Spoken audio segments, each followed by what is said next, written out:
Hello, everyone, and welcome back to another episode of All in All with Alex. I'm your host, of course, Alex. Today we have a very special guest, Miss Carly. How you doing today? I'm great. How are you doing? I'm doing fine. So, how do you pronounce your last name? Pepin. Pepin. Okay, that's what I thought. I just didn't want to butcher it, so I Yeah, no figured stress. out. So, can you give people a little bit of background about yourself before we dive into the questions? Yeah, sure. So I'm a human behavior specialist and a speaker, and individuals come to me when they're looking to overcome certain misperceptions, certain challenges that are causing them to actually be stuck. So they feel stuck, stagnant, and they want to move forward generally in their business and in their finances. And sometimes it doesn't always root from business and finances. Sometimes it's challenges in our relationships and our personal life that are driving that as well. So we really dive in, do some deeper work, get them to the other side so they can move on and move forward in their vision and purpose. Yep. Okay, sounds good. All right, let's get it going. So what inspired you to focus on human behavior as your area of expertise? Yeah, that came from my own personal challenges, just having my own personal struggles in life and in same thing, just feeling stuck and stagnant and disconnected from myself. And so I started to study outside of traditional methodologies and I started to learn about human behavior in the sense of why we do the things that we do, what really is life purpose, how is that actually like more of a practical thing and how does that apply practically not just into our lives but also into our business, our finances, so personal, professional life, and how to utilize that to help empower ourselves to move forward to a greater degree. And it just really worked. Like it just started working and it started working well. And so I just, that was it. Like if something works really well, I go pretty hard on it. So I went hard. Yeah. Yeah, I understand. I mean, that's that's what most people fail to do. If something goes right, they don't. It's like they're more. Usually, most people are scared to go forward with it instead of putting all their eggs in that basket. So per se. Um, Hmm. can you share maybe like a pivotal moment in your in was it so? I know you said it came from things in your life that made you want to focus on that. Was there one particular moment that led you to become an international speaker and consultant? I would say it was just kind of like a compound interest of just my life. So I was living in Los Angeles and I was feeling really dissatisfied with how things are going and how my life was looking, even though I had a great job and I had a car, I had a house, I had some great things in my 20s, you know, so I was actually doing quite well. And it was interesting because inside I was miserable, you know, I was miserable. And so I couldn't figure out what was wrong. And I had the opportunity to move to Australia for a year. And so I took it.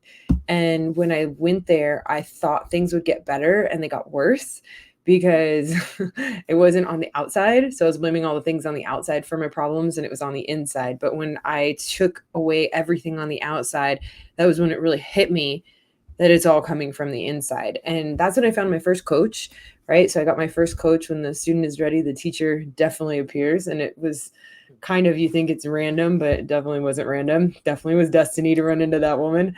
And she started teaching me about our values, purpose, priority in a different way. And we started to tackle the challenges I had utilizing like my life purpose, my values, as opposed to just in how the universe works, as opposed to just like he said, he should, shouldn't.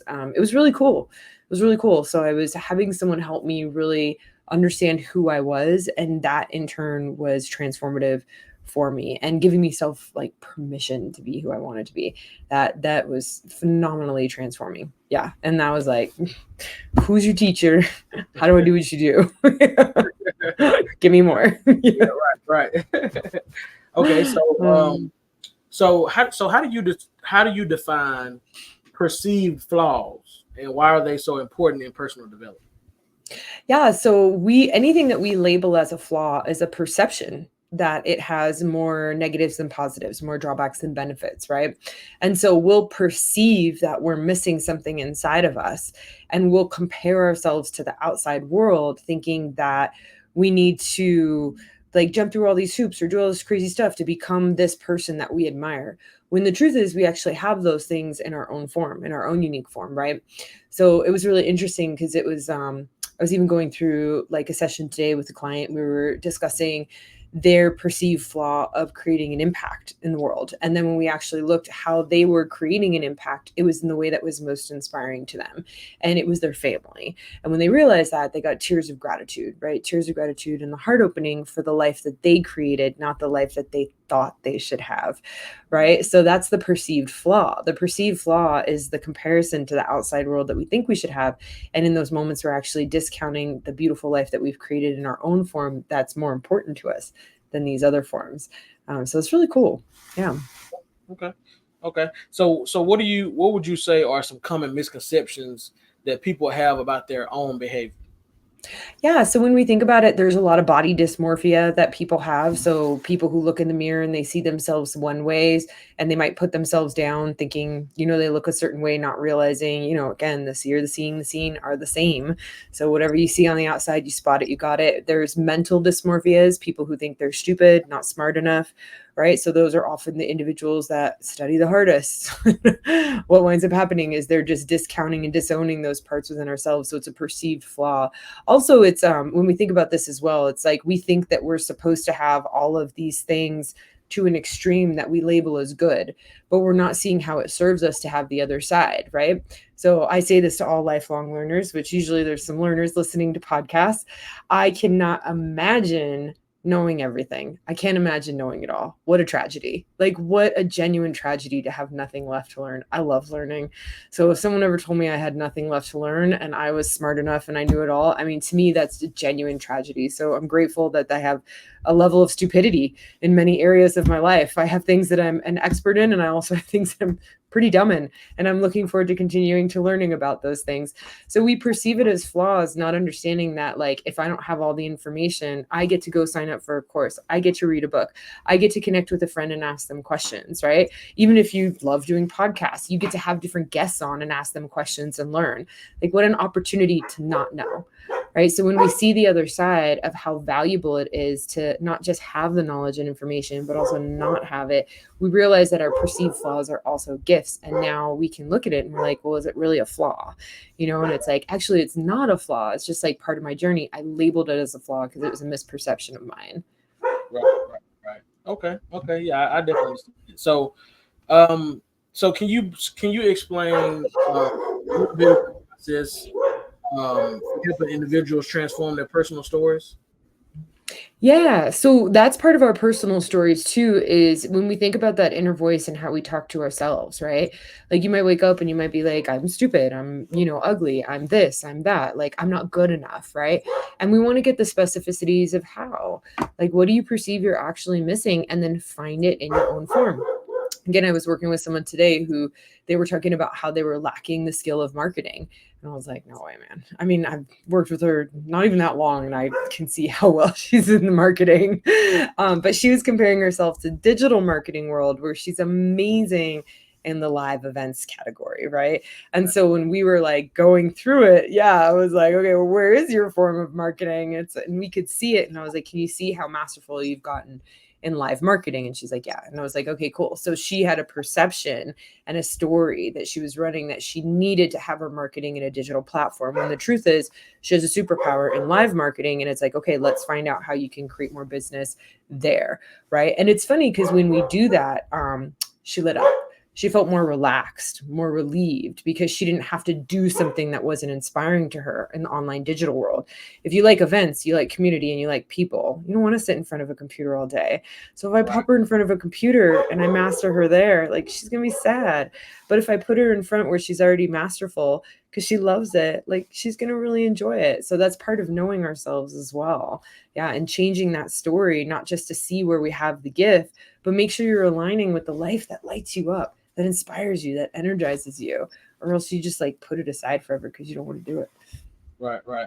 And yeah, I can only imagine. So with you helping change a lot of people's, personal story, and making them realize, like, hey, you are doing something great in life, even though you don't think you are. I'm sure that probably helps out with people's mental health all the time. Yeah, absolutely. It's very stressful. So think about how stressful it is to have these goals and particular things you want to achieve. And then you're sitting there and you're like, why am I not doing it? I know this is good for me. I know I want it. Yeah, I just refuse to do it. And then you're like, what's wrong with me? You know, like you feel like something's defunct. You start judging yourself. You're like, I'm not motivated enough. I'm not this. I'm not that. And all of a sudden your self-worth starts to go down. Right. And so if we're not paying attention, and this is funny, this is where we become also our own best coaches sometimes, is asking those quality questions. It's not what's wrong with me that I'm not doing this. It's like, well, why am I not doing this in this moment? Like, what am I doing instead? Because whatever I'm doing instead is actually more important. So it's a great example with the marketing sample that I just gave you. They're not sitting down and doing digital marketing, but they're definitely doing live in-person event marketing. And it's like, so you are doing exactly what you wanted. It just wasn't the form that you thought. Right. So we want to find out what you're actually doing, what's truly inspiring to you. Because sometimes it could be you want to sit and tell me you want to run a business and own a business, but you're not doing the work to have a business. But then if I see what you're doing all day, and if you're spending time and you're investing with your family, maybe you are an avid reader and an avid learner, maybe you love doing something like that, maybe you have another hobby or skill, right? Then I know that that's more important to you than building a business. And that's okay. That's genuinely okay. You don't have to build a business. You don't have to be an entrepreneur to have a fulfilling life. You could also go work in a company that helps and supports and gives you the financial support so that you can do all the things that you love and build financial independence, you know, all at the same time. So it's like dropping that judgment and that perception that you need to be something or should be something, and really truly understanding who you are opens up the path in your mind, right? In your forebrain, your executive center, where it tells you exactly where you want to go. And then you have certainty. And then it doesn't have to look like anyone else's forms. And you're like, nah, this is it. This is me. This is the life that I love. And you feel it. Yeah, it's inspiring to you. So just by me listening to this, you know, and just by me listening to this, it sounds like to me that, you know, I'm not sure because I haven't, you know, took your course or anything like that, but it sounds like to me you probably telling your clients, hey, don't look at what they're doing on social media. Don't try to, you know, just because someone say this is what you're supposed to be doing, that doesn't necessarily mean that's what you should be doing. You know, don't follow trends. Like, you know, be your own self, realize what you're actually doing, and then just build upon that, basically. Yeah, it's like we want to look at it for inspiration instead of desperation, right? Inspiration versus desperation.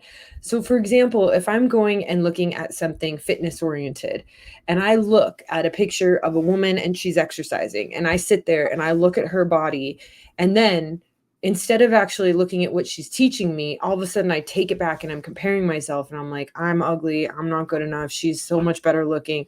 That's desperation, right? That's like this desperation that we throw ourselves in, and we're just beating ourselves up. And what we've done in that moment, if we've discounted the beauty that we have. Here's the funny thing about beauty, guys, is that, you know, I see this all the time, even with my own husband, right? Like, my husband to me is so handsome, which is great because I married him. But one of my friends, we have a giggle because she's like, I don't think your husband's attractive at all. And I was like, well, good. I'm glad we have a different type. Yeah, right. Yeah, so I'm super grateful we have a different type. But this is the comical part, is I could sit here and think he's like the hottest thing on the face of the planet. And she's like, man, whatever. You know, like, you did okay, right? And when she has guys she dates, I look and I'm like, man, whatever. So beauty is in the eye of the beholder, genuinely, because we all have different preferences. So if I'm sitting there beating myself up, or you are, on how you're supposed to look, you're actually discounting that you're quite attractive to multiple individuals on this planet, right? To the same degree as you're not attractive. It's just being around the people who you're their type. So that's comparing in a sense, where I'm going on and I'm looking at all these things and it's coming from its desperation and I'm beating myself up. Inspiration is if I go on and I'm like, you know what, I would actually really like to be fitter. Like, I'd love to improve my health. And then if I go on and I look at someone who I'm like, you know, I think what they're doing, I can incorporate into my day-to-day life. Like, this person's doing, let's say, HIIT workouts or something, and she can teach me 15-minute mini workouts, and I can fit that into my life. I'm going to study from her, and I'm going to learn what she learns, and then I'm going to incorporate it. Or you're like, this person's teaching me how to do it on a nature hike, and I love nature hikes, right? So I'm going to watch this person. That's going on from inspiration. So there's two different ways that we can utilize it. And it's cool because we can catch ourselves, and it's like, wow, like, I just really went on and beat myself up. Why do I think I'm not as attractive as this person? Or what do they think they have that I don't? And then we find it in ourselves in our own form, right? Or we go on after we finish that, because then we're going to stop comparing, and imposter syndrome goes away, by the way. And then you can go get inspired by these people and you can learn what they're also trying to teach us. Because there's some people on there with some great level of mastery and education. There's some junk, but there's also some great mastery and education on there. Right. Yeah. Yeah, no, I definitely agree. So, you know, what are some practical tips or steps that individuals can take if they're looking to you know, go looking beyond the surface of their behavior? Hold on, sorry. What are some practical steps individuals can take to start looking beyond the surface of their behavior? You know, without going, you know, too deep into it. Just, you know, one or two little things that they can do just to start that progress of trying to change their behavior. First things first is to just figure out what inspires you most, what energizes you most, what lights you up. That's beyond crucially important. That step alone and making sure that you do it on a daily basis will change your life, right? It would genuinely change your life. That was one of the things that helped me just clear a significant quantity of anxiety. Like, you used to have chronic anxiety. So that was one of the things that really helped me, because I get anxious if I'm not allowed to live my life authentically, which is kind of a gift, by the way. If we think about it, like, oh, here it comes. What's going on, car? You know, I love that part of myself, by the way. So as soon as I started living my life in the way that I love to, it started to shift. Because what happens if you're waking up every day doing something that's inspiring to you? If you wake up and you look at your to-do list and you say, I want to do this, I choose to, I love to, right? Then what are you doing? You're filling your life with inspiration. It's just logical that you would feel differently and things would shift and change. Like, that's a logical transition. So giving yourself permission to do that. If you make a list and you're like, well, I can't do all that today, Carly. Well, it's like, okay, cool. Then that's your goal. And what can you do every day to start to reach that goal? Right? Like, if you can't actually live that life now, what steps can you take every day to reach that goal? Because even pursuing that goal will be inspiring and fulfilling and shift your perception, because you're going to start feeling lit up knowing that you're getting to where you want to go. You know, that builds self-confidence, self-esteem. So that's massive. And pardon me, the dog is like going crazy today. I don't know if you guys hear it, but like, yeah, like he's just going nuts. Usually it's pretty quiet, but today he's partying hard. Okay, so that like changes massively. Then the other component too is a really big one is catching your language. So whenever you say I should, I need to, I'm supposed to, I must, I got to, I have to, I ought to, all of these are those shoulds, right? We say it on a regular basis. Stop shoulding yourself. But then we sit there and we should ourselves. Catch it, catch it, catch it, catch it, catch it, catch it, and stop, genuinely stop. Because when you're saying I should do this according to who, right? So I should, like, go back to the digital marketing example. I should do digital marketing according to who? Well, most coaches do digital marketing. And that's what I learned from the person that I'm working with, this other coach that I'm working with. Okay, great, right? That's according to them. But what do you really love to do? I don't love to do digital marketing. What do you love to do? I love speaking. I love being at events. Great, go do that. You can create clients there. So it's like, when you're shoulding yourself, first we like to ask according to who, because you've actually put that person on a pedestal and you've labeled their form of their life better than yours. And you have that inside you. And then we ask, what's your form and how can you do that instead? You know, because even sometimes physical fitness is just health. And it's like, if you don't love to go out and you don't love to exercise, well, how do you love to focus on your health? Waking up every day and doing what you love is very healthy for you, because you're facing stresses that build your self-confidence, self-esteem. It's called eustress, not distress. You can look that up. It's pretty cool if you go into detail. And you're actually engaged in eustress, which we've shown is inspiring stress that actually builds and increases your health, as opposed to distress, which is when we're not doing what we want to do and we're living in those shoulds and we feel heavy and resentment and frustration, and that impacts your health. So there's all different ways to face and like tackle health. Like, what would you love to do?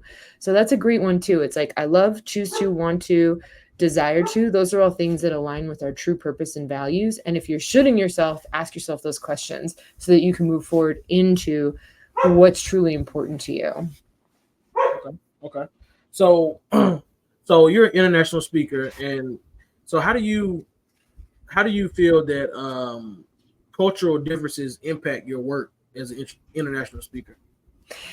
It's more about me understanding that everyone has a cultural difference, right? They have all these differentiations based on how they were raised, their perceptions, their religions, their backgrounds, their histories, and that none of us are right and none of us are wrong. All of it is perfect for the individual, right? So if you popped me into a specific country, I might not do well. I might not do well just because of how I was raised and what I'm accustomed to. But that doesn't mean it's bad or wrong. My unique purpose is fulfilled with the particular country I live in, right? So I like it so much. But other people, this is not their purpose. This is not what they would love to do. They want to have a different life and lifestyle. And so they'll find the cultures, the religions, the countries, the backgrounds that serve that. So part of my job is to make sure that I remember that, because that's the truth. How could we, there's 8 billion people on this planet, an insane amount of cultures and an insane amount of religions, and everyone out there is telling me they're right and wrong. Well, which one is accurate? So if I've gotten the opportunity to work with all these deep different people, what I find interesting is at the core of all these religions and the core of all these cultures, we have very similar ideals, and then there's just different rules around it. And again, who's right and who's wrong? I'm not going to sit there and tell you I'm right. So I connect with a person to understand what's important to them, what's valuable to them, and how to help them get what they want. And I think this is important for everyone to remember in life in general. Like when we help other people get what they want to help us get what we want. We also get what we want in the moment. Like it really serves us. Zig Ziglar said it in his about sales. I remember when I heard that, I was like, yeah, it's like, thanks. It's like cool way to put it. So, can you discuss the relationship between human behavior and decision making in professional settings? Yes. So when you say decision making by which individuals? Like Um, executives or leaders and stuff, or just yeah, I guess you can go. Yeah, you can go to executive and leaders. okay, perfect. Yeah. So when we think about that dynamic, we see companies with great cultures thrive, right? We see them thrive. And what they do is they also focus on their people. And it is in regards to human behavior, because we know that, and this is kind of like wrapping it up in a business sense. If you're waking up and going to a job that you hate, right? You absolutely hate that job. What do we know is going to happen? That employee is going to be unproductive. They'll probably distract other people as well. They'll complain a lot. They're not going to be innovating. They're not going to be contributing, right? And they also hate it there. So they don't really contribute to the other individuals who are trying to like work and thrive. And so what do? Do we kick that person out? No, it's also like check to see what's going on with our culture. And this is where the human behavior dynamic comes in, is how can we help people within a business, within these cultures, to understand the importance of the work they do. I remember working with someone she was an accountant at a magazine, right? And it was for knitting. And when we got to see, because she's like, it's not that big of a deal, but when we broke it down, it was amazing to see how many lives that she impacts by helping this company to stay stable because of her skills, right? She's the one who catches all the stuff when things could go wrong. She's the one who's like, in a year, this is going to be an issue. And then they get on it, right? So it's pretty cool. So she helps the company to thrive. And what we found out is that this particular magazine was bringing together, I think it was like 100,000 people at this event on a yearly basis. And it was like, how can you say you're not making an impact? And when you see that, you actually feel more inspired to do what you do. So it's like, let people know, when we think about human behavior, everyone wants to make a difference. And if you pop someone in a cubicle and just tell them to do a job and don't share with them the impact that they're making, that's sad. Like that's sad for you and that's sad for them. So it's like connect with your people, connect with everyone to let them know like the impact that they make on the world by doing what they do, because the company can't run without that one person in the wheel. They're so vital and so important. And when they remember that, that's something that they get to go and be more inspired by the job that they have. And that also just changes their personal life. Because if they get to wake up and say, hey, I love what I do and I see the difference I make, how do you think they act when they get home from work? You think they're tired, cranky, annoyed? No, they're like, guess what I got to do today? It was kind of challenging, but I did figure this out. I did overcome this. So when we think about human behavior in a company, it's like, it's also caring about employees. Like we care about our customer, but don't forget to care about your employees as well, to create that environment for them to thrive. And then you get to thrive. Mhm. So is that kind of like, differentiating a life of purpose and a life of duty? For sure. And this is cool too, because there's so many opinions you hear in the world. It's again finding what works for you. Like there's going to be tons of opinions in the world, and there'll be people who say, you shouldn't be an employee, you shouldn't be that. That's a life of duty. Not true.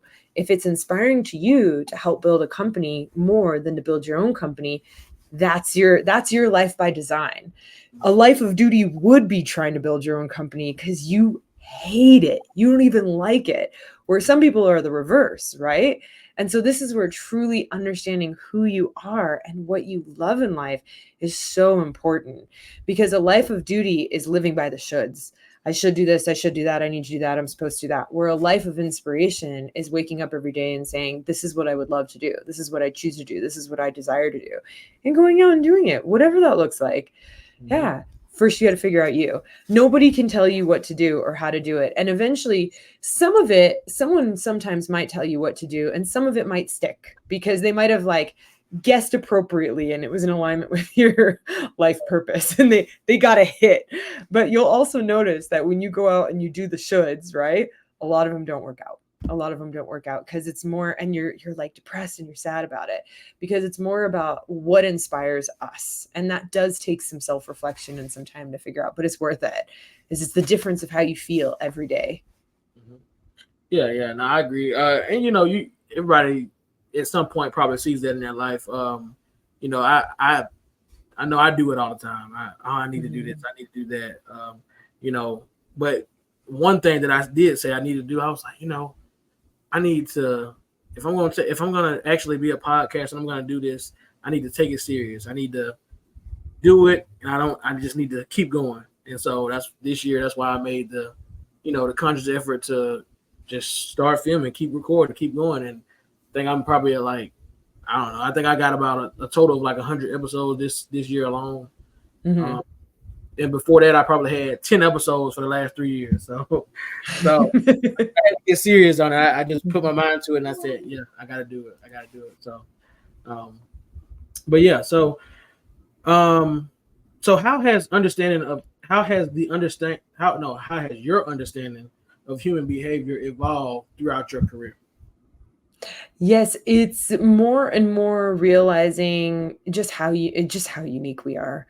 Like how unique each individual is, how we shift differently, we transform differently.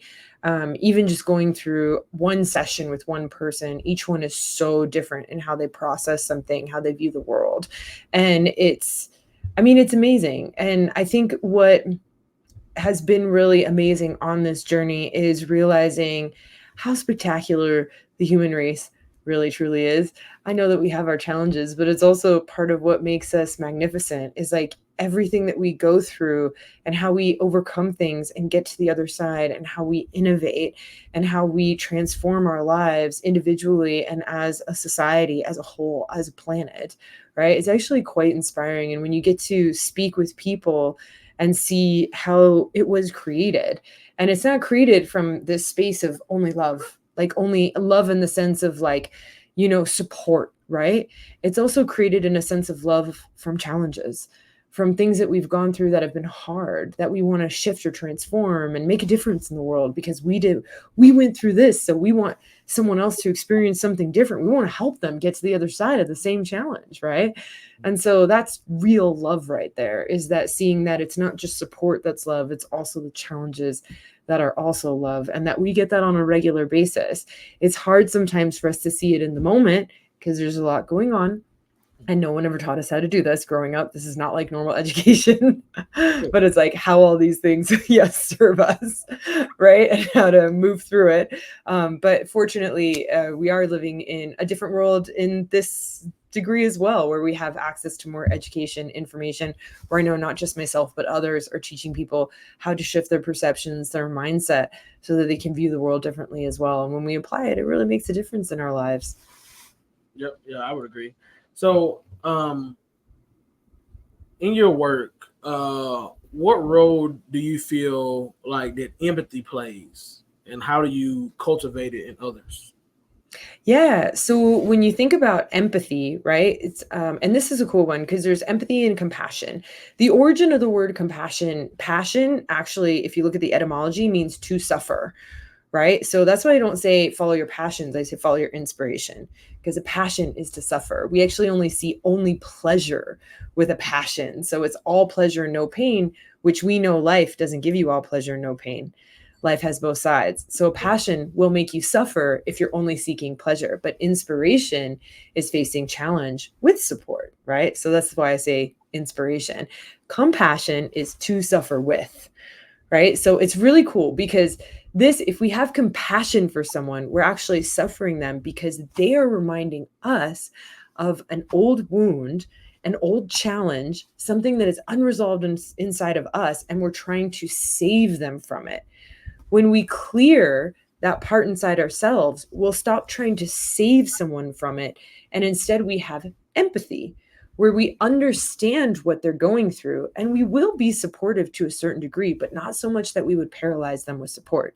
We're also going to challenge them to get to the other side. We're going to be that inspiring person that challenges and supports them.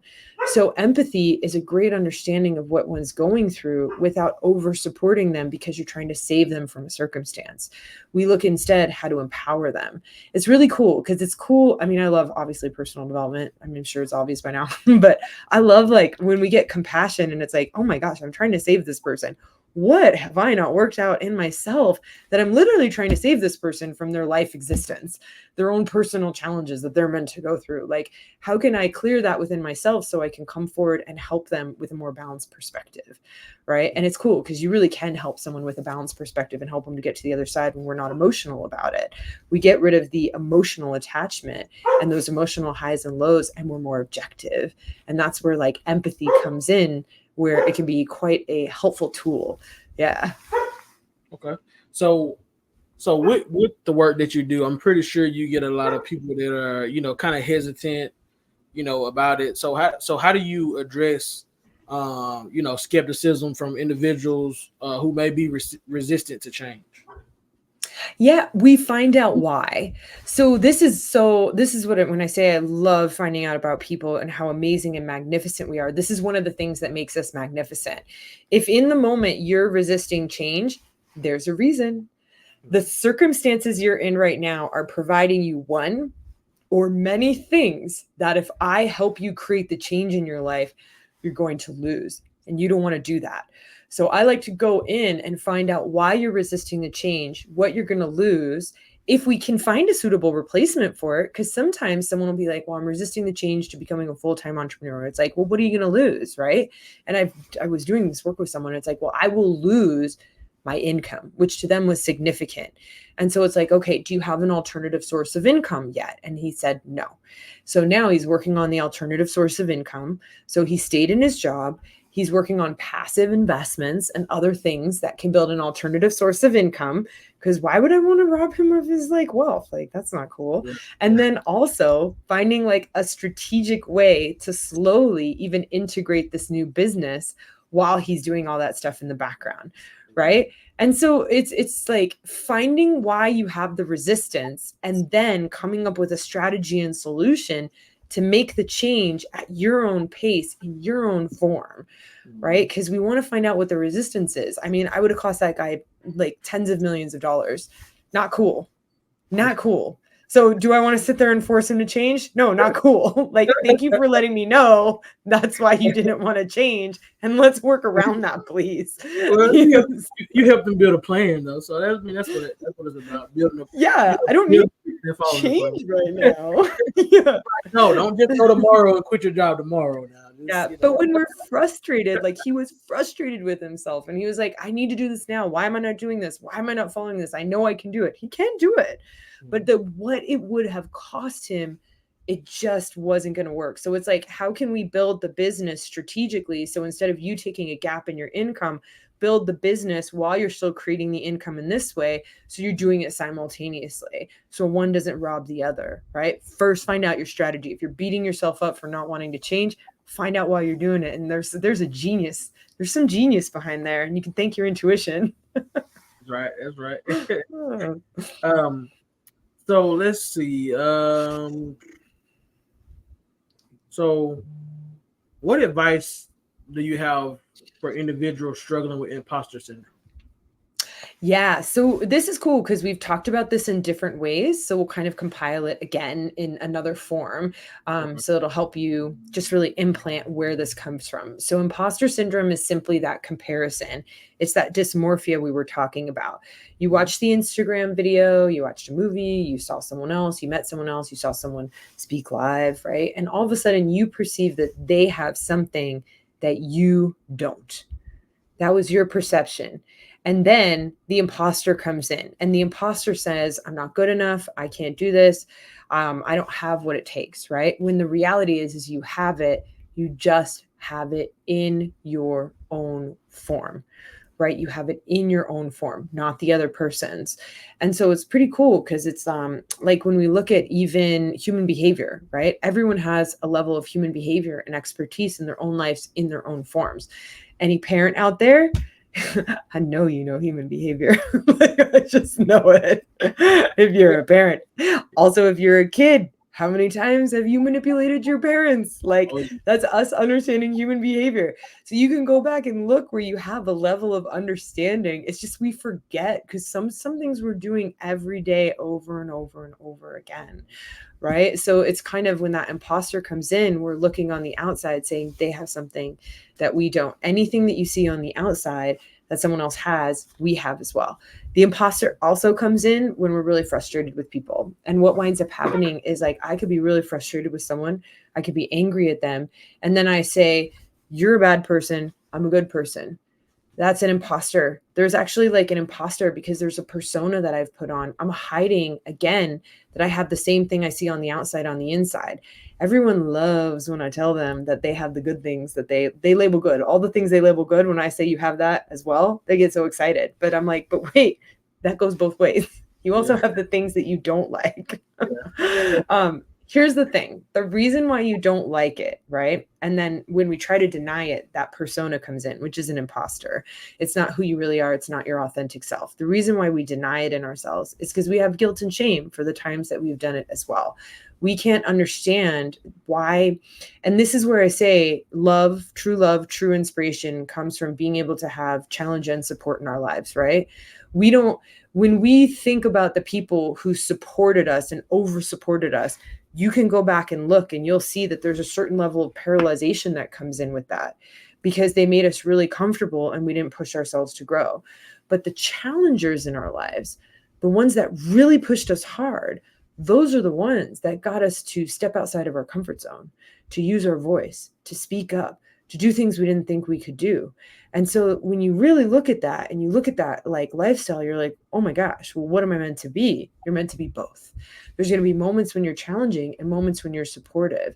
It's when you can't see the beauty and perfection that you were the perfect challenger in that moment to help someone get to the other side that you judge and like depreciate yourself and you have guilt and shame for what you've done. So it's going back and seeing how that actually serves a purpose for that person. Any challenge that you've caused to anyone is purposeful to them, and there'll be a perfection in why they needed that in that moment. And you can ask yourself that question to clear the guilt and shame. And then that imposter can go away as well, which we also can do with the people that are challenging us too. So we can have more gratitude, love, and appreciation for our life and our experiences.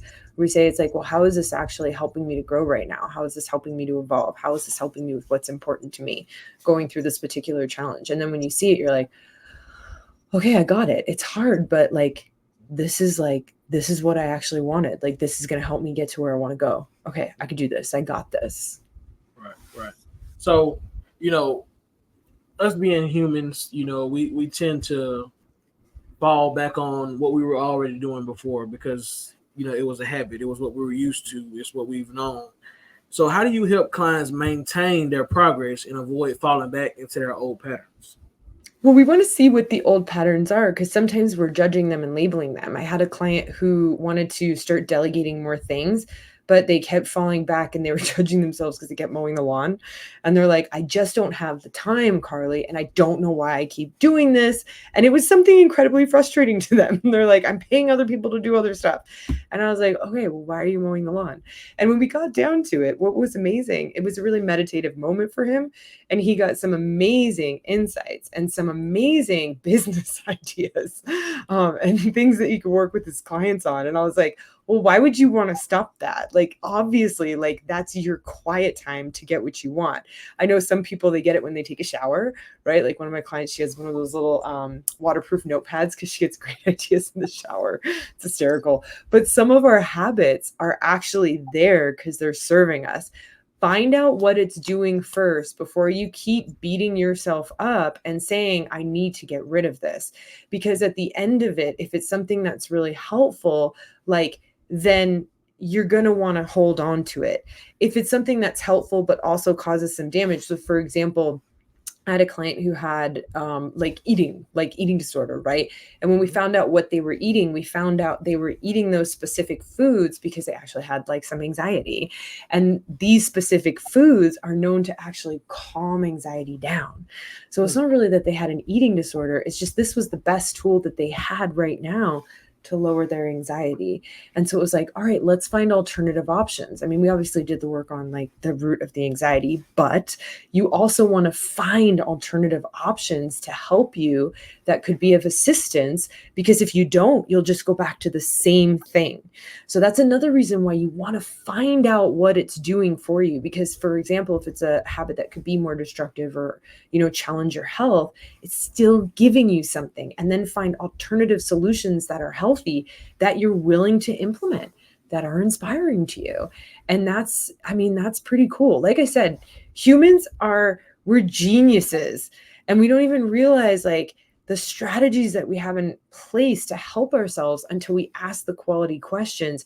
And then in those moments, it's like, do I even need to get rid of that? Well, no, actually, it's not even causing any harm to my life. In essence, it's actually serving me. Or if it is causing challenges, it's like, well, what can I replace it with that would give me the same results?